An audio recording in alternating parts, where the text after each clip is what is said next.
अच्छा ये बात समझ लो, भागवत जी में 10 लक्षण है और भागवत जी को कहा जाता है अमल पुराण। इस बात को जरा समझेंगे ध्यान से। पुराणों में कहीं ना कहीं मल है, परंतु भागवत जी को अमल पुराण कहा गया। अमल पुराण का अर्थ क्या? जहां पर किसी प्रकार का कोई मल ही ना हो। तो कोई कहे अरे पुराणों में क्या मल है, आपने क्या कह दिया? ये आप लोग समझेंगे बात को। 18 पुराण है, 18 पुराण में भागवत जी नहीं है, परंतु सारे वेदों का, उपनिषदों का, पुराणों का, ब्रह्म सूत्र का, महाभारत का जो सार है वह है श्रीमद् भागवत, जिसको कहा जाता है अमल पुराण। भागवत जी के प्रथम स्कंद में ही नारद जी ने व्यास जी को उपदेश प्रदान किए। व्यास जी जिन्होंने श्रीमद् भागवत जी को लिखा, और नारद जी कौन? बोलते हैं उनके गुरु जी। जब गुरु जी आए, नारद जी आए, तो उन्होंने वेद व्यास जी की थोड़ी सी डांट भी लगाई। जिघासतम अति अत यत सनातनम अथापि शोच से आत्म कृताम एव प्रभु। अरे व्यास जी, आपने तो इतने सारे ग्रंथों का अनुशीलन किया, इतने सारे ग्रंथों को लिखा, फिर भी आप शोक में क्यों पड़े हैं? ये बात कही। थोड़ा सा वहां पर शासन किया, क्योंकि देखो वेद व्यास जी ने क्या क्या लिखा। वेदों को, एक वेद को 4 भाग में विभक्त किया, इसलिए उनका नाम वेद व्यास हुआ। एक वेद को 4 भाग में विभक्त करने से वास्तव में उनका नाम है कृष्ण द्वैपायन। और वेद को, अथर्व वेद को 4 भाग में विभक्त किया, और फिर पुराणों की रचना की। 18 पुराण, 6 सत्वगुण में, 6 रजोगुण में और 6 तामसिक गुण में। पुराण गुणों में नहीं है, परंतु वो लोग जो इन 3 गुणों में हैं, उनको ऊपर बढ़ाने के लिए ऐसे पुराणों की रचना की। तो सारे पुराण भी एक समान नहीं हैं, इस बात को समझेंगे। हर चीज एक समान नहीं है। मत्स्य पुराण, पद्म पुराण इत्यादि 18 पुराणों की रचना की, फिर उपनिषदों की रचना की, फिर महाभारत जैसे सुंदर ग्रंथ की रचना की, ब्रह्म सूत्र का रचना की।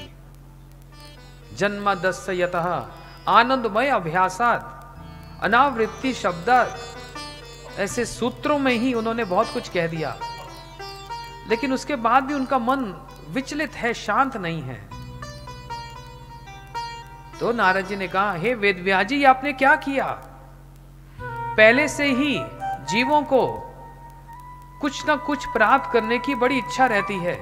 ये कर लो, ये यज्ञ करो तो ये मिल जाएगा, ये यज्ञ करो तो वो मिल जाएगा, वो यज्ञ करो तो ये मिल जाएगा।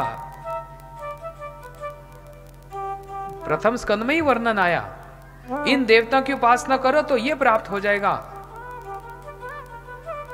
मोक्ष की इच्छा तो वो भी प्राप्त हो जाएगी। इसलिए पुराणों में मल है, जहां पर इच्छाएं और कामनाओं की झड़ी लगी पड़ी है। परंतु भागवत जी को अमल पुराण कहा। श्रीमद् भागवत पुराण अमलम यद वैष्णव नाम प्रियम। अमल पुराण जिसमें किसी प्रकार का मल नहीं है।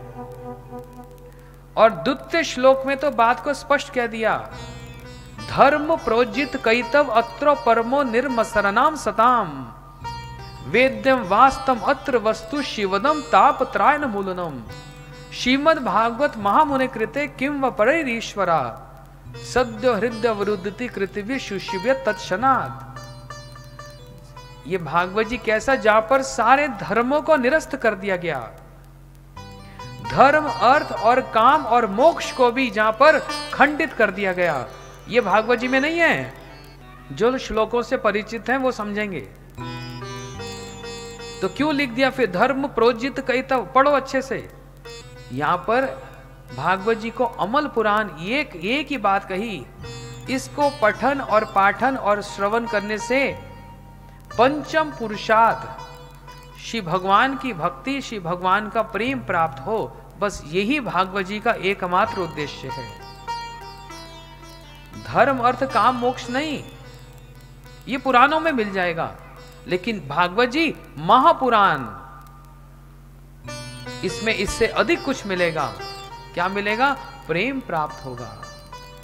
जिस प्रेम प्राप्त के लिए ऋषि मुनि तपस्या करते हैं उनको प्राप्त नहीं होता। जो प्रेम प्राप्त करना इतना सरल है, और भगवान भी किसके वशीभूत होते हैं? एकादश स्कंद में कृष्ण उद्धव जी से कह रहे हैं, न साध्यति माम योगो न संख्य धर्म उद्धवा न योग तपस त्यागो यथा भक्ति ममोर्जिता।